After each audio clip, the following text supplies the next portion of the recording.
ආයුබෝවන් යාළුවනේ. අද අපි යන්නේ ජර්මනියේ තියෙන සුරංගනා ලෝකයක් වගේ අద్භූත වගේම ඉතාමත් සුන්දර ස්ථානයකට. ඒ තමයි සැක්සනි ප්‍රාන්තයේ තියෙන ක්‍රොම්ලෝ උද්‍යානය. හෙක්ටයාර 200ක පමණ භූමි භාගයක පැතිරිලා තියෙන මේ උද්‍යානය සාමාන්‍ය එකක් නෙමෙයි. අපි බලමු මොකක්ද මේකේ තියෙන විශේෂත්වය කියලා.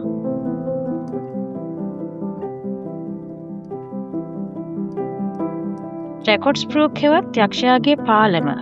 මේ උද්‍යානයේ තියෙන වඩාත්ම ආකර්ශනීය දේ තමයි රෙකොඩ්ස්බෘක්. එහෙමත් නැත්නම් යක්ෂයාගේ පාලම.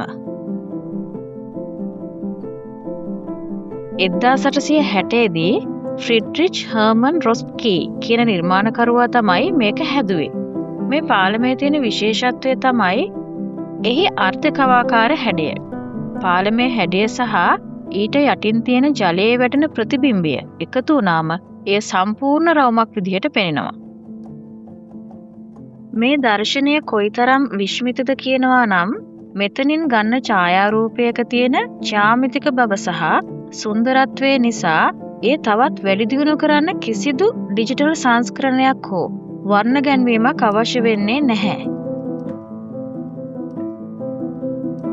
බාසල්ට් ගල් වලින් නිමවුණු මේ නිර්මාණය ස්වභාවිකවම ඉතාමත් අලංකාරයි. ඇයි මේකට යක්ෂයාගේ පාලම කියන්නේ? පැරණි ජනප්‍රවාදයකට අනුව මේ වගේ පරිපූර්ණ හැඩයක් තියෙන පාලමක් සාමාන්‍ය මිනිසුන්ට නිර්මාණය කරන්න බැහැ කියලයි විශ්වාස කළේ. පාලම හදපු නිර්මාණකරුවා යක්ෂයා එක්ක ගිවිසුමක් ගැහුවා කියලා කතාවක් තියෙනවා.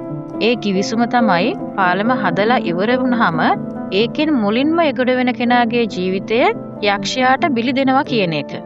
හැබැයි පාලම හදලා ඉවර වුණාම නිර්මාණකරුවා මිනිසෙක් වෙනුවට සතෙක්ව මුලින්ම යවලා යක්ෂයාව රැවට්ටුවා කියලා තමයි මේ කතාවේ කියවෙන්නේ. මේ උද්‍යානය පාලමට පමණක් සීමා වෙලා නැහැ. මේ ඉතා විශාල රෝඩෝඩෑන්ඩ්‍රන් සහ අසලියා කියන මල් වර්ග වැවෙන උද්‍යානයක්. විවිධ ශාක වර්ග ගැන අධ්‍යයනය කරන සහ අලුත් ශාක ප්‍රභේද හඳුනා ගන්න කැමති කෙනෙකුට නම් මේ ස්ථානය පාරාදීසයක්.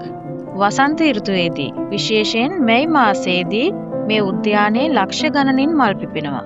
ඒ ශාකවල වර්ණ සහ විවිධත්වය අධ්‍යයනය කරන එකම ලොකු අත්දැකීමක්. ක්‍රොම්ලෝ උද්‍යානය කියන්නේ ස්වභාවික පරිසරය, වාස්තු විද්‍යාව සහ ඉතිහාසය අපූර්වට මුසු වුණු තැනක්. ජීවිතයේ දවසක යන්න පුළුවන් නම් අනිවාර්යෙන්ම යා යුතු තැනක්. මේ වීඩියෝ එකට කැමති නම් ලයික් කරන්න. ඔයාලගේ අදහස් පහලින් කමෙන්ට් කරන්න. ඒ වගේම අපේ channel එක subscribe කරන්නත් අමතක කරන්න එපා. ඊළඟ වීඩියෝ එකකින් හමු වෙමු. ස්තුතියි.